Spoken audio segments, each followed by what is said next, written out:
Hello, and welcome back to another episode of Reeltv. On our show, we report and discuss the latest movie news and bring you the scoop from behind the scenes in Hollywood. I'm your host, Lindsey Lane-Lorifus. And I'm also your host, Ryan Mills. And today, we will be discussing American Horror Story Coven. Yay! This moment has finally come. I know. So all right, I don't know where to start, but what are your thoughts? Let's start anywhere. Okay, so season 3, finale just happened. It's such a bittersweet moment because it was such an amazing show, and now it's over. But I'm glad we finally know who the Supreme is, which is I was so happy with the outcome. So we announced who the Supreme is. Spoiler alert! It's gonna happen. Oh, okay? There's so many spoilers, by the way. It's gonna be crazy. Watch the season and then watch this because there's so many spoilers. But Sarah Paulson, yay! Supreme. I was so happy with that outcome because she was my favorite character the whole season. I thought it was going to be Zoe because of the very first episode, but I was happy that I was totally wrong. So I was so happy with Sarah Paulson. Oh my god. I know. I do think it was a great choice. Oh my gosh. I really was thinking though that it was going to be Cordelia's unborn baby that would grow magically overnight and just take over and run the whole coven. Which they didn't come back to at all. Yeah. But you were close enough, totally ended. right? Yeah, pretty close, yeah. Oh my it God. wasn't her womb, but it was her, so. Close enough, yeah. So what about your favorite moment, the whole season? Favorite moment? Okay, so I have to say, when Jessica Lange opened the door and there was a box there, I was like, it has to be Kathy Bates' head. It has to be her head. I knew it, and that was the only moment I ever called, and I was so proud of myself. I was like, got that, yes, totally called that. So that was an exciting moment. Episode 6 was my favorite episode because the introduction of the Axeman, Danny Houston, he was my second favorite in this whole season because the storyline between him and Fiona Good. So, but that episode, for me, it was really powerful. I don't quite know why, but I just really liked that episode because it showed us something new, but at the same time it incorporated everybody as well. I mean, does that make sense in a way? I mean, I don't know. I mean, but he was my second favorite character / moment. So yeah. My favorite character was Angela Bassett. I think she was phenomenal this Voodoo season. Queen. Voodoo Queen, just she was so great. Elegant, wonderful, and just the command that she has of her face, being able to keep her face so still, stoic, but then move her lips in order to show anger or frustration, or it's just so phenomenal. It's just incredibly hard and challenging to do that, and I really admire her for that. Yes, yeah, she did really well. But speaking of the new additions, what did you think of Kathy Bates? Because when I heard that she would be on season 3, I was really excited, but she didn't really win me over, honestly. It's kind of similar to her Misery character, but I mean a lot more sadistic. But I didn't really feel for her.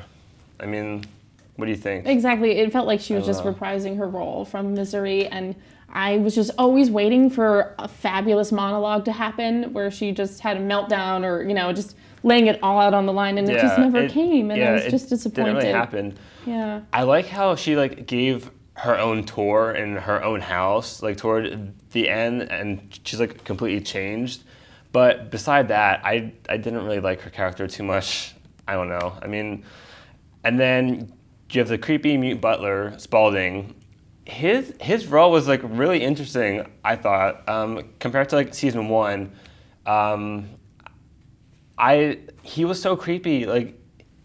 He would be dressed up in doll clothing and dressing up Emma Roberts when she died. What was that about? It was the creepiest thing ever. But I really liked his character as well. Oh yeah, definitely. Even the makeup, if you would look at his hands, he always had really weird fingernails. They spent a lot of time working on the details on him, and I really appreciated that. And I think he was so creepy and so crazy, but also the most sane person in the house a lot of the time, and giving little bit of words of wisdom, and funneling how the whole house works and how they operate, and And I just really appreciated him. I think he was underappreciated. I think a lot of people don't like really put attention on him. Right. I hope that in the next season he does have a bigger role. Yeah. Because he's a phenomenal actor. Same here. Also, Zoe, I did not like her. Like, she reminded me of Violet from season 1. Like, because I don't think she has like that wide of an acting range yet. So her characters like paralleled one another. I didn't like her. Yeah, that was a bummer. Also, Evan Peters' role. I think he's such a fantastic actor. They could have done so much more with him. Yeah, and just was mute the whole time. And I mean, that is a cool acting, challenge. Yeah. In order to do that, but I just love him. He's my favorite as an actor in general. Yeah. And of course, always have to come back to Jessica Lange. Yes. Yes. I was just gonna say it's gonna be her last season in season 4. So I'm upset, but I'm like interested to see where like who will be like the leading actor for like seasons 5 or 6 and 7 or like however many they plan on doing. So I'm like, what do you think about season 4 though? Like speaking of that, like what themes do you think they could roll with? Well, in the last episode, the season finale, when Myrtle was at the stake, she cried out a word that gave a clue to it being a French like fashion house in Spain. Oh my God. So which would be like super exciting, Spain, like I didn't even think of that. The clothes would be amazing. So yeah, because I remember like watching it, I was like, what in the world did she just say? I have no idea. Like I couldn't like tell what it was, but it was like. It was pretty fascinating that was like how they put the clue in. I really did enjoy the season finale. I thought a beautiful moment was when Jessica Lange was like holding her daughter Cordelia, and she was like about to die, and it was like finally like she gave up her soul. Like she actually had a soul then because she was able to like let it go and like love her. Yeah. And then I think that's why like she ended up in hell, and like the Voodoo King like Papa Legba was there because I was like. Like he said that, she couldn't live forever because she didn't have a soul. But at that point, she finally got a soul. Yes. So then she could live forever. That was so poetic, beautiful. Loved it. I thought that she was going to, like, kill Cordelia. Like, I really thought about it. Like, I don't know why. But, like, she, like, wanted her, like, powers. But, I mean, it was, like, too late. So... Yeah. And it came back to, like, earlier in the season when she was going to kill Emma Roberts with the knife. And I was like, oh, it's going to happen again? Like, what's going to happen? And, it was pretty interesting. Emma Roberts, she was fantastic. I'm really proud of her. She's a kid to me, but really, transformed from unfabulous and really grown up. So I feel like we're going to see a lot of good things from her in the future.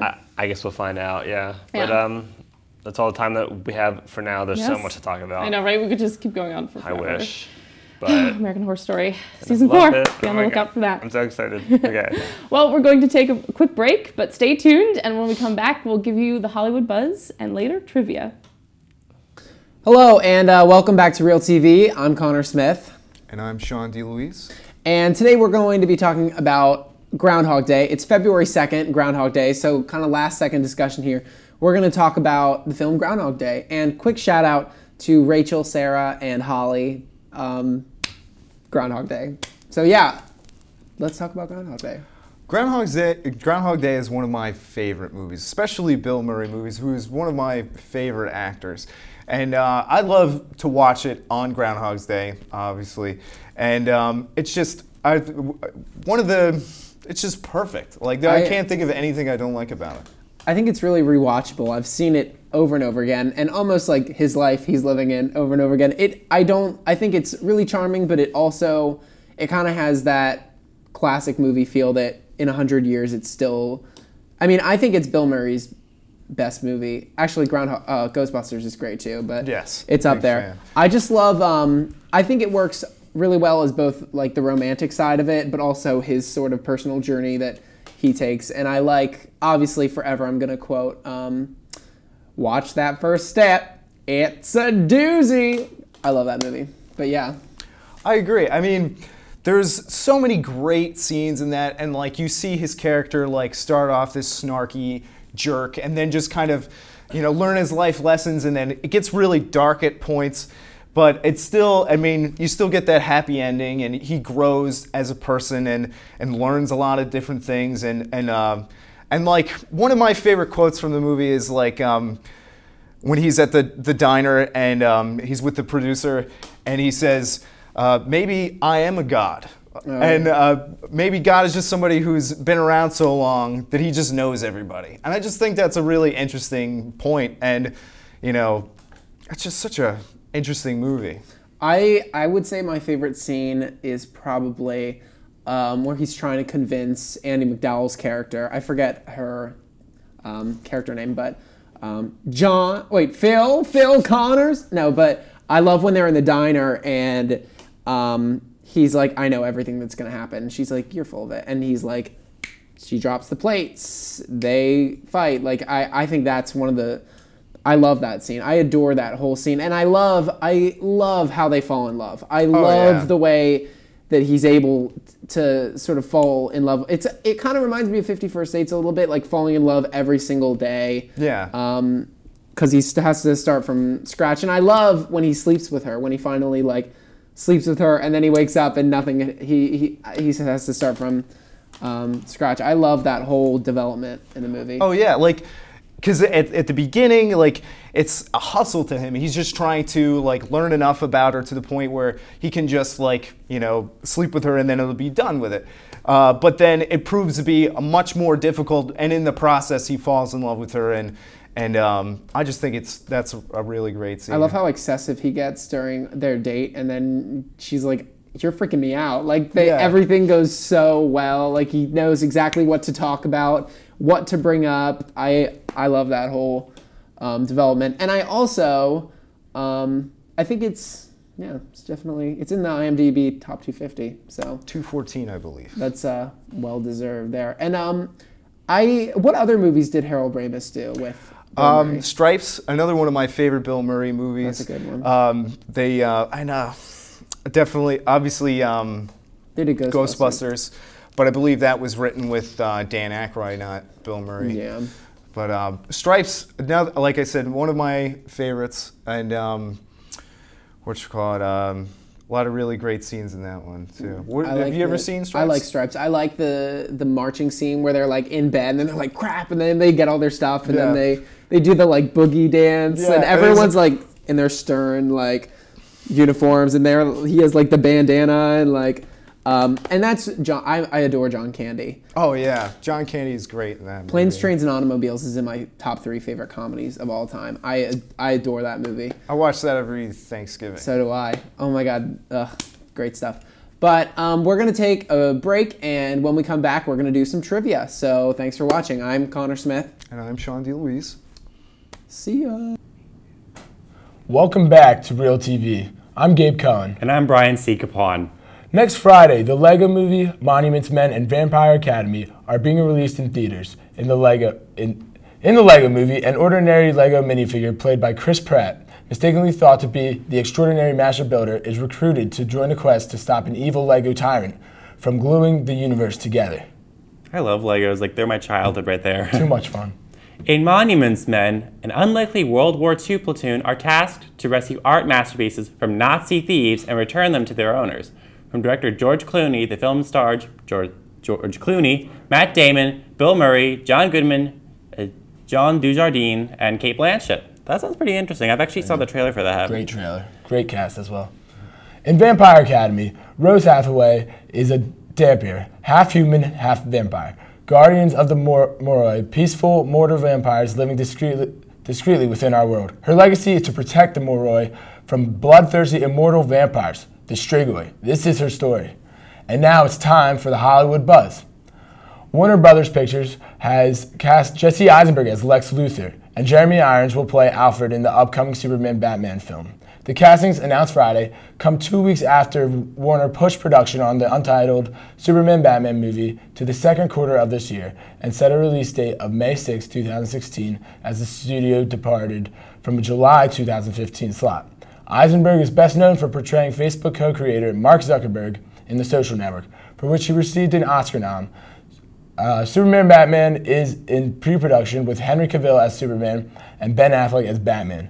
Man of Steel director Zack Snyder is helming. The Superman Batman pick will also reunite Man of Steel stars Amy Adams, Lawrence Fishburne, and Diane Lane Israeli actress Gal Gadot is coming on for the Wonder Woman Diana Prince role. That sounds like interesting, but it just sucks that like it got delayed. I agree, and Jesse Eisenberg, interesting choice, but I think he'll do a good job. Yeah. Rob Corddry, Craig Robinson, and Clark Duke return as time-traveling buddies Christmas Day. Moviegoers will be able to keep warm Christmas Day with the sequel to The Hot Tub Time Machine. Paramount has slated the comedy starring Rob Corddry, Craig Robinson, and Clark Duke to hit theaters December 25th. Also slated for that date are the Disney musical Into the Woods and the Angelina Jolie directed World War II drama Unbroken from Universal. Director Steve Pink returns to the helm the sequel from writer Josh Held. Andrew Panay is producing with Adam Scott, also among the cast. Some very interesting movies coming out. And it's all on Christmas, like where a lot of people. That's actually a big tradition nowadays. Like the families that go to like. Absolutely, yeah.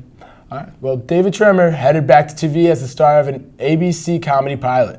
The former Friends actor is set to play the lead in Irreversible, a hot project that's based upon a hit Israeli series, Bilti Hafish, about an eccentric, self-absorbed couple and their trials and tribulations, most of which they bring upon themselves. Schwimmer will serve as a producer on the Sony TV-produced show, which is written by the original series co-creator Segal Avin. If Irreversible is ordered to series, Schwimmer will join most of his Friends co-stars back in prime time. Courtney Cox on Cougar Town, Lisa Kudrow in The Comeback and Web Therapy, and Matt LeBlanc in Episodes, along with Matthew Perry in Go On and Mr. Sunshine. They've all jumped back into series television in recent years, although Jennifer Aniston has continued to focus mainly on the big screen. Schwimmer has booked guest roles on shows, such as a multi-episode arc with Kudrow's Web Therapy 2 years ago, but has otherwise stuck to film since Friends wrapped its run in 2004. Good for him, you know? Yeah, I always liked him. He's a funny guy. Yeah, he seems to get like the short end of the stick, but I'm glad he's actually trying to make stands like this whole thing. I agree. Studio Canal in Aardman has begun shooting the Shaun the Sheep movie, set to open in the UK cinemas in March 20th, 2015. Richard Starzak, the director of the movie, who has helmed the TV series for the last 5 years, said, "We're really excited to have started shooting, although we may have to start like Bitzer's shots later once he's out of A&E, having had his nose fixed." Mark Burton, co-writer for Curse of the Were-Rabbit, like the Wallace and Gromit film, co-directs and has penned the script. In the new movie, Shaun the Sheep's mischief inadvertently leads to the farmer being taken away from his farm. Sean, Bitzer, which I think is the dog, and the flock must brave the big city to return him to the farm and rescue him. Sean first appeared in Aardman's Oscar-winning short movie, Wallace and Gromit, A Close Shave. I loved that as a kid. David Sprockton, Aardman's executive chairman and a producer of the Pirates movie, said of the company's latest movie, "Sean and his friends have a massive global following, and we are very excited about being able to put them into the bigger adventure for the big screen." Oliver Corson, Studio Canal CEO, said, "Sean is a character you love at first sight, whatever your age. We are really happy to work with Aardman. It's such a talented team." I love those claymation movies. Like they're always so cheerful. Very creative, fun to watch.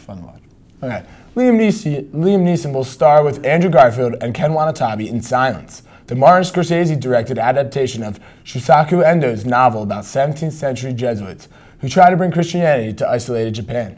The script is by Jay Cox and Scorsese, and production will begin in Taiwan later this year. Sounds very interesting. Neeson is scheduled to reprise in Taken 3, but while Neeson has remade himself as an action star, Silence brings him back to the kind of work he did in Schindler's List and in the Scorsese-directed Gangs of New York. Neeson, who next stars in the action film Non-Stop, voices a role in the Lego Movie, and stars in the Seth MacFarlane-directed A Million Ways to Die in the West and a Walk Among the Tombstones. He is rep by CAA. Yeah, that sounds interesting. Mm-hmm. It's nice to see how much of a range he has for acting. And he's an amazing actor.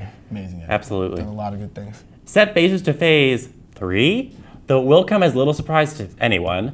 News comes from Marvel Studios that both Captain America and Thor will be getting third films in their respective series. A team of writers has been assembled to write the script for Thor 3, following the success of last year's Thor: The Dark World, which cashed an impressive $632 million at the worldwide box office. Perhaps more impressive is Captain America getting a threequel, even before the release of Captain America 2, due out later this year. That greenlight is seen as a vote of confidence from Marvel in directing brothers Joe and Anthony Russo. The Russos are set to return to the series after taking the helms from original director Joe Johnston. An earlier studio reaction with Captain America, The Winter Soldier, has reportedly been extremely positive. Both sequels were fairly well expected as part of Marvel's grand master plan, forming the Phase 3 era of the Marvel Cinematic Universe, as Marvel boss Kevin Feige has dubbed it. In the meantime, back here in Phase 2, we have Captain America: The Winter Soldier to look forward to, due out in the UK cinemas April 4th, 2014. Hey, the superhero movies really are a gold mine. It's amazing. Absolutely. Yeah. You can do so much with those characters nowadays. Oh, we'll be back shortly. See you soon. Yep, see you soon. Hello, and welcome back to Reeltv. I'm Brian Seekapon, and now it's time for movie trivia. Today in Reeltv, we'll be talking about romance trivia, like from all your favorite romance TV shows and movies.